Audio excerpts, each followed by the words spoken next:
So Telangana రాష్ట్రంలో municipal ఎన్నికల ప్రచారం అయితే హోరాహోరీగా జరుగుతుంది. సో ప్రచారం కూడా ఆల్మోస్ట్ చివరి దశకి రావస్తుంది. ఈ సందర్భంగానే అభ్యర్థులు ప్రచారంలో చాలా చురుగ్గా పాల్గొంటున్నారు. సో ప్రజలకి ఎప్పటికప్పుడు ప్రజల దగ్గరికి వెళ్తూ ప్రచారం చేసుకుంటున్నారు. సో ఈ సందర్భంగానే నేడింజల్ల మున్సిపాలిటీలో 11వ వార్డుకు సంబంధించి కాంగ్రెస్ పార్టీ అభ్యర్థిగా పోటీ చేస్తున్న షేక్ మొగలాబీ గారు మనతో పాటు ఉన్నారు. సో అడిగి తెలుసుకుందాం మేడం గారికి ఈ యొక్క 11వ వార్డులో ఎలాంటి స్పందన ఉంది, ప్రజల నుంచి ఎలాంటి సపోర్ట్ లభిస్తుందో అడిగి తెలుసుకుందాం. మేడం చెప్పండి, మీకు ఈ 11వ వార్డు ప్రజల నుంచి అని, ముఖ్యంగా మీరు మహిళగా పోటీ చేశారు, ముఖ్యంగా మహిళల నుంచి ఎలాంటి సపోర్ట్ లభిస్తుంది మేడం?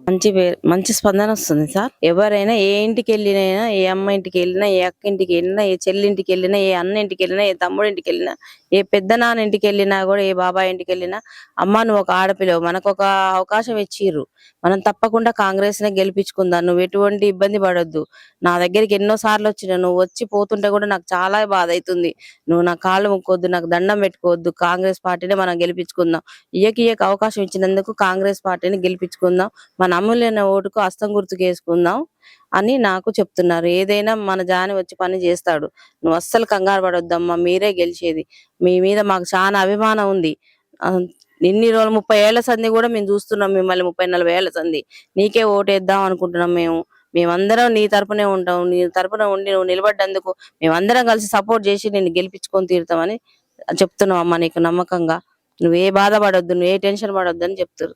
సో మీరు ఇక్కడ ముఖ్యంగా చూసుకున్నట్టయితే మీకు పార్టీ పెద్దల నుంచి మేడం, నేడింజర్లో ఉన్న కాంగ్రెస్ నాయకుల నుంచి మంత్రి ఉత్తమ్ కుమార్ రెడ్డి సార్ కంచి మీకు ఎలాంటి సపోర్ట్ ఉంది మేడం? మంత్రి ఉత్తమ్ కుమార్ రెడ్డి సార్ కాంచి మాకు ఫుల్ సపోర్ట్ ఉంది సార్. మాకు ఈ ఊరి పెద్దలు చిన్నబొరెంకరెడ్డి గారు, సందీప్ రెడ్డి గారు, అన్ని పెద్ద పెద్ద వాళ్ళందరూ సపోర్ట్ ఉంది, అందరు మాకు సహకరిస్తారు. జానే మేమున్నా, నువ్వేం టెన్షన్ పడొద్దు, నిన్ను నిలబెట్టినావు, నువ్వు పక్కా గెలుస్తావు, ఆ ధైర్యం పడొద్దు, నీ భార్య మంచి పేరుంది, నీకు మంచి పేరుంది, మంచి ఓటర్ది, మీరు మంచి మెజారిటీతో గెలుచుకుంటారని మా నమ్మకం మీద నిలబెట్టినావు, అది సాధించి తీరాలని చెప్తారు. సో ముఖ్యంగా మీరు చూసుకున్నట్లయితే ఇక్కడ మీ 11వ వార్డులో ప్రధానంగా మీరు రేపు కౌన్సిలర్గా గెలిచిన తర్వాత ఎలాంటి అభివృద్ధి చేయాలనుకుంటారు, ఎలాంటి సమస్యల మీద మీరు దృష్టి పెట్టాలనుకుంటారు మేడం?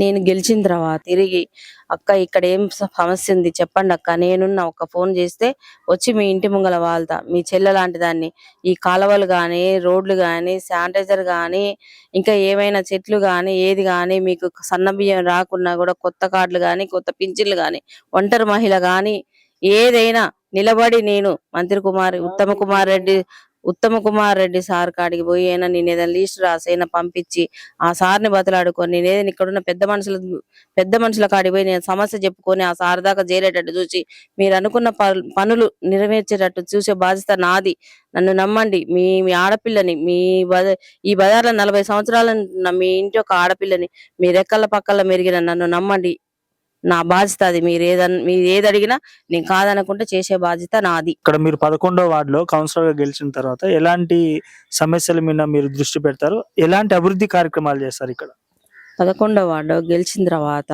మురికి కాలువలు కానీ, రోడ్లు కానీ, వాటర్ ప్రాబ్లం కానీ, శానిటైజర్ కానీ, వీధి లైట్లు కానీ, ఫ్రీ కరెంటు కానీ, ఏదైనా నా శాయశక్తుల ప్రయోగించి నేను, ఎందుకంటే ఇన్నాళ్ళు ఏ పదవిలో మన అధికార పార్టీలో అప్పుడు చేయనోళ్ళ పనులు మొత్తం ఇప్పుడు చేయాలి అని నిర్ణయించుకుని, ఎందుకంటే అధికార పార్టీ పైన మన అదే ఉంది కాబట్టి, మన మంత్రి రేవంత్ సార్ అదే పార్టీలు గట్టిగా ఉంది కాబట్టి ఆ పనులన్నీ ఆయన దృష్టికి తీసుకెళ్లి ఆ పనులు చేపించగలరని మనం చేస్తాం. 11వ వార్డులో ఎవరైనా బీద వాళ్ళు, ఇల్లు లేని వాళ్ళు చనిపోతే వాళ్ళకి ఒక ప్లేస్ లో ఒక ఇల్లు కట్టించి, వాళ్ళు చనిపోయినప్పుడు కిరాయికున్న ఇళ్లలో ఉండనియరు కాబట్టి, వాళ్ళు చనిపోయినప్పుడు వాళ్ళని తీసుకెళ్లి అక్కడ ఉంచేసి దాన సంస్కారాలు అయిపోయిన తర్వాత అది అంతవరకు అది మనం కేటాయించుకోవాలని చెప్తాను. 11వ వార్డులో కిరాయికున్న వాళ్ళు ఎవరైనా చనిపోతే ఒక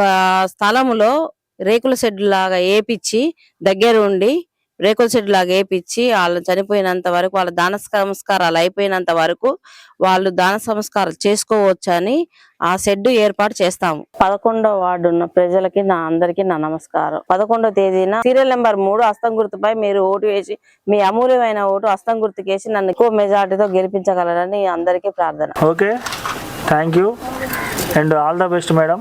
థ్యాంక్ యూ సో మచ్.